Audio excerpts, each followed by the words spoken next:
Assalamualaikum warahmatullahi wabarakatuh.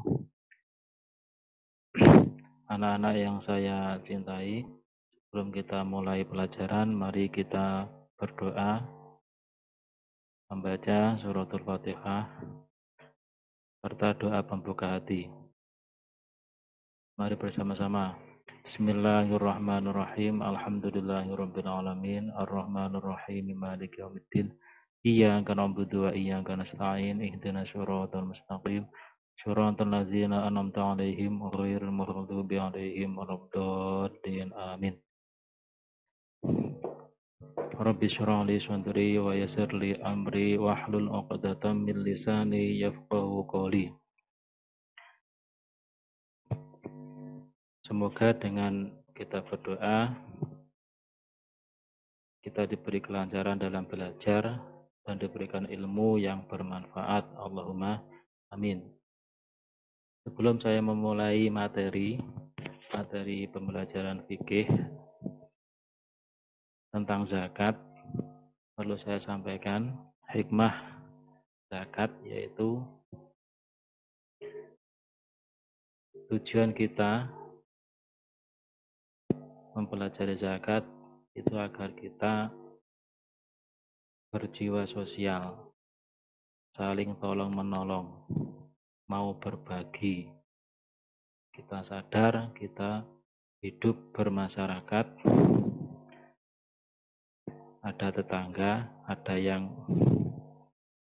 membutuhkan, dan kita berharap dengan belajar materi zakat ini nanti kita diberikan hidayah untuk ketika nanti kita sudah berkewajiban zakat, kita mau menunaikan dan mengeluarkan zakat tersebut. Allahumma amin. Baik, kita mulai. Yang pertama yaitu zakat itu terbagi menjadi dua, yaitu zakat fitrah dan zakat mal. Zakat fitrah itu mensucikan jiwa, sedangkan zakat mal itu untuk mensucikan harta. Zakat fitrah itu berupa makanan pokok, sedangkan zakat mal itu nanti yang dikeluarkan sesuai dengan jenis harta. Misal hasil pertanian, maka yang dikeluarkan juga hasil pertanian. Kemudian pengertian tentang zakat. Kata zakat ditinjau dari sisi bahasa Arab itu memiliki beberapa makna, diantaranya berkembang, berkah, kebaikan, menyucikan, dan memuji. Berkembang maksudnya dengan berzakat maka harta itu hakikatnya akan berkembang, akan dilipat gandakan oleh Allah. Berkah dengan zakat maka harta kita akan menjadi berkah. Kebaikan dengan berzakat maka akan berdampak kebaikan kepada yang berzakat dan juga yang menerima zakat. Menyucikan, jadi harta yang dikeluarkan zakatnya itu harta tersebut akan menjadi suci. Sedangkan memuji itu dalam arti wujud kita bersyukur kepada Allah dengan rezeki berupa harta yang melimpah. Sedangkan dalam istilah fikih, zakat itu memiliki arti sejumlah harta tertentu yang diambil dari harta tertentu dan wajib diserahkan kepada golongan tertentu. Harta tertentu, kalau hartanya itu contoh pertanian, maka yang dikeluarkan adalah berupa hasil dari pertanian tersebut, sebagian hasil dari pertanian tersebut, dan diserahkan kepada golongan tertentu yang berhak menerima, yaitu asnaf yang banyaknya ada 8, yang disebut mustahiqin. Kemudian dalil tentang zakat. Bismillahirrahmanirrahim. Dalil dari Al-Quran ini. Bismillahirrahmanirrahim. Wa ma ataitum min riba liyarbu fi amwalin nasi fala yarbu indallahi wa ma ataitum min zakatin turiduna wajhallah fa ulaika humul mudhifun. Surat Ar-Rum ayat 39. Dan sesuatu riba tambahan maksudnya yang kamu berikan agar dia bertambah pada harta manusia, maka riba itu tidak menambah pada sisi Allah. Hakikatnya riba itu walaupun kelihatannya itu bertambah, tapi hakikatnya di sisi Allah tidak menambah sama sekali. Dan apa yang kamu berikan berupa zakat yang kamu maksudkan untuk mencapai keridhaan Allah, maka yang demikian itu orang-orang yang melipat gandakan pahalanya. Sedangkan zakat yang kelihatannya itu berkurang, harta yang dikeluarkan zakat yang kelihatannya berkurang, itu pada hakikatnya menurut pandangan Allah itu hartanya nanti akan dilipat gandakan pahalanya oleh Allah dan akan diganti yang setimpal bahkan berlipat ganda. Dalil perintah tentang zakat. Bismillahirrahmanirrahim. Wa aqimus sholata wa atuz zakah.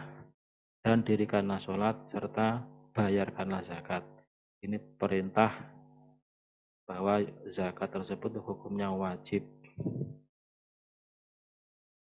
Dalil dari hadis ngan Abi Abdurrahmani Abdullah bin Umar bin Al-Khattabi radhiyallahu anhuma qala sami'tu Rasulullah sallallahu alaihi wasallam yaqul bunyal islamu ala khamsin syahadatu an la ilaha illallah wa anna muhammadar rasulullah wa iqamatu sholati wa ita'uz zakati wa hajjul baiti wa shaumu ramadan. Rawahu Al-Bukhari. Dari Abi Abdurrahman Abdullah ibnu Umar ibnu Khattab radhiyallahu anhu, ia berkata, saya mendengar Rasulullah Shallallahu Alaihi Wasallam bersabda, Islam didirikan dengan 5 perkara. Kesaksian, yaitu kesaksian bahwa tiada Tuhan selain Allah dan Nabi Muhammad Shallallahu Alaihi Wasallam adalah utusan Allah. Mendirikan sholat, membayar zakat, haji ke Baitullah, dan berpuasa di bulan Ramadan. Hadis riwayat Bukhari. Di sini yang sesuai dengan materi yaitu membayar zakat. Sudah kuat bahwa perintah zakat itu sudah ada dari nas Al-Quran dan juga hadis. Bahwa zakat hukumnya wajib dan itu termasuk rukunnya Islam. Kemudian macam-macam zakat itu ada zakat nafs atau zakat fitrah. Yang kedua ada zakat mal atau harta. Itu yang wajib dizakati ada 2 terus.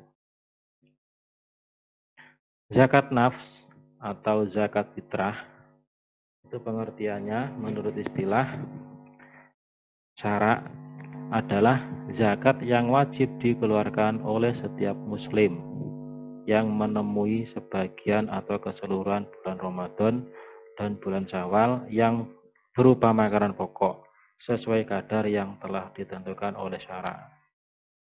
Seperti di Indonesia itu yang sesuai kadarnya atau makanan pokoknya yaitu beras.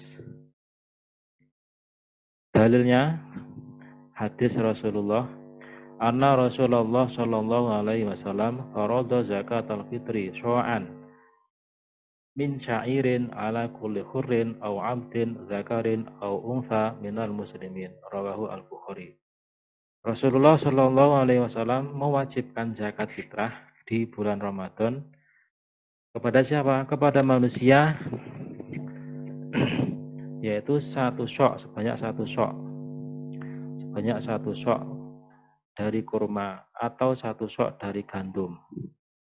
kepada setiap orang merdeka. Ini yang diwajibkan. Budak laki-laki, orang perempuan dari kaum muslimin. Lagi dia muslim, mukmin, maka diwajibkan mengeluarkan zakat. Walaupun dia dari golongan budak. Dan yang budak itu sendiri itu termasuk dari golongan asnaf yang berhak menerima zakat. Kemudian yang kedua, macam zakat yang kedua, yaitu zakat mal. Zakat mal itu dari jenis hartanya yang wajib dikeluarkan zakatnya itu ada 8. Yang pertama emas, yang kedua perak, yang ketiga pertanian, yang keempat kurma, 5 anggur, keenam unta, ke-7 sapi, dan ke-8 kambing. Itu yang pokok sesuai dalil. Kemudian ada tambahan menurut beberapa ulama kontemporer, aset zakat juga memasukkan uang dalam kurung bank not atau al-awraq al-amaliyah, yaitu termasuk hasil profesi atau hadiah yang diterima oleh seseorang. Itu juga wajib dizakati. Itu menurut beberapa ulama kontemporer seperti Syekh Wahbah Az-Zuhaili di dalam kitabnya Al-Fiqh Al-Islami. Ada juga Syekh Yusuf Al-Qardawi di dalam kitabnya Fiqhul Zakah. Kemudian Syekh Abdurrahman Al-Juzairi di dalam kitabnya Al-Fiqh ala Madhabil Arba'ah. Itu jenis harta yang wajib dikeluarkan zakatnya. Kemudian pendapat ulama tersebut itu berpedoman pada beberapa riwayat ulama. Di antaranya yang pertama yaitu riwayat dari Ibnu Abbas. Ani bin Abbasa fi rajuli yastafidul mala qala yuzakihi hina yastafidu. Rawahu Ahmad Ibnu Hanbal. Yang artinya diriwayatkan dari Ibnu Abbas tentang seseorang yang memperoleh harta. Lalu Ibnu Abbas berkata, hendaknya ia menzakatinya pada saat memperolehnya. Jadi ketika dia memperoleh harta tersebut dan sekira harta itu banyak dan sudah sampai nisab, maka juga wajib dikeluarkan zakatnya. Kemudian yang kedua riwayat dari Ibnu Mas'ud an Habirata bin Yarima qala kana Abdullah bin Mas'udin yu'tina al-ata'a fi zubalin syugharin thumma ya'khudhu minha zakatan. Diriwayatkan dari Habirah Ibnu Yarim, ia berkata, Abdullah Ibnu Mas'ud memberi kami suatu pemberian di dalam keranjang kecil, pemberiannya tersebut. Kemudian beliau mengambil zakat dari pemberian-pemberian tersebut. Jadi dari pemberian tersebut, walaupun itu kecil tapi nilainya banyak, kalau dihitung sudah sampai nisab, itu juga wajib dikeluarkan zakatnya.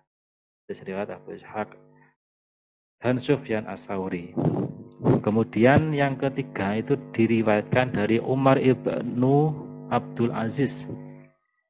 Zakara Abu Ubaidin annahu kana idza a'ta ar-rajula umalatahu akhadha minha azakah. Fa idza radda al-madharima akhadha minha azakah. Wa kana ya'khudhu azakata min al-a'tiyah idza kharajat li ashabiha.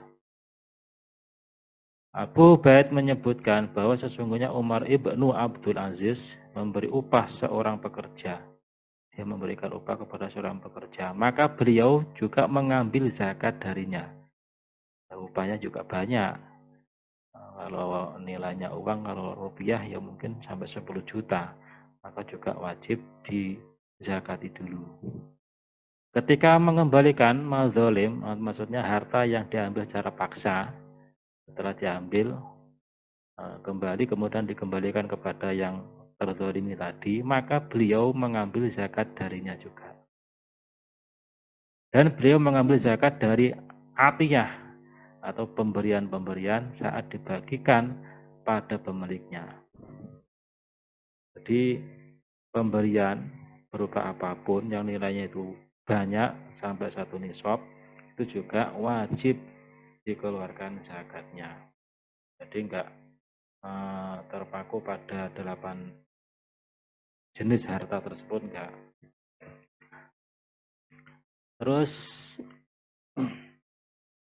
tambahan wafi amwalihim haqqul lisaili wal mahrum. Ini secara umum keseluruhan tersebut ini di garis bawahi secara umum, dan pada harta benda mereka itu ada hak untuk orang miskin yang meminta atau yang membutuhkan dan orang miskin yang tidak meminta. Jadi ya kembali kepada saling berbagi tadi. Yang cukup, yang hartanya berlebih itu diperintah untuk menyisihkan, untuk diberikan kepada yang meminta atau yang membutuhkan atau yang miskin, walaupun tidak meminta, yang dipandang itu miskin itu juga hendaknya diberikan bagian dari harta yang kaya tadi. Kemudian syarat-syarat harta yang wajib dikeluarkan zakatnya. Yang pertama, harta tersebut harus didapat dengan cara yang baik dan halal. Itu syaratnya. Yang kedua, harta tersebut berkembang dan berpotensi untuk dikembangkan. Misal melalui kegiatan usaha, perdagangan, dan lain-lain. Nah, itu syaratnya. Kemudian milik penuh, harta tersebut di bawah kontrol kekuasaan pemiliknya, bukan milik orang lain, dan tidak tersangkut dengan hak orang lain. Terus mencapai nisab, mencapai jumlah minimal yang menyebabkan harta terkena kewajiban zakat. Misal nisabnya zakat emas yaitu 93,6 gram. Yang nisabnya zakat hewan ternak kambing adalah 40 ekor dan sebagainya. Nanti akan diperinci di bawah, nanti ada kadar yang dikeluarkan zakatnya. Terus sudah mencapai 1 tahun kepemilikan. Jadi walaupun wajib, kalau belum sampai 1 tahun itu belum wajib dikeluarkan. Terus sudah terpenuhi kebutuhan pokok, yang dikeluarkan zakat adalah kelebihannya. Nah, mungkin sampai di sini. Nanti pertemuan yang akan datang kita lanjut pada materi tentang harta benda yang wajib dizakati. Saya kira demikian. Sebelum saya akhiri, kesimpulan. Jadi intinya semua harta yang kita miliki yang sekiranya sudah sampai 1 nisab itu wajib kita keluarkan zakatnya. Itu menurut ulama yang kontemporer tadi. Jadi tidak terpaku bukan hanya hasil dari pertanian atau bebijian atau hewan atau apa tadi, harta temuan atau tambang dan lain sebagainya. Pokoknya yang penting itu kepemilikan kita yang nilainya itu sudah sampai 1 nisab, entah itu dianalogikan atau dikiaskan dengan emas atau perdagangan atau yang lain, yang sekiranya sudah sampai 1 nisab, maka itu juga wajib dizakati. Demikian, semoga bermanfaat. Kurang lebihnya mohon maaf. Kita akhiri. Sebelumnya kita berdoa dulu, membaca surat Al-Asr. Bismillahirrahmanirrahim. Wal asri innal insana lafi khusrin illa illal ladzina amanu wa 'amilus sholihati wa tawassaw bil haqqi wa tawassaw bis sabr. Demikian kurang lebihnya mohon maaf. Saya akhiri. Assalamualaikum warahmatullahi wabarakatuh.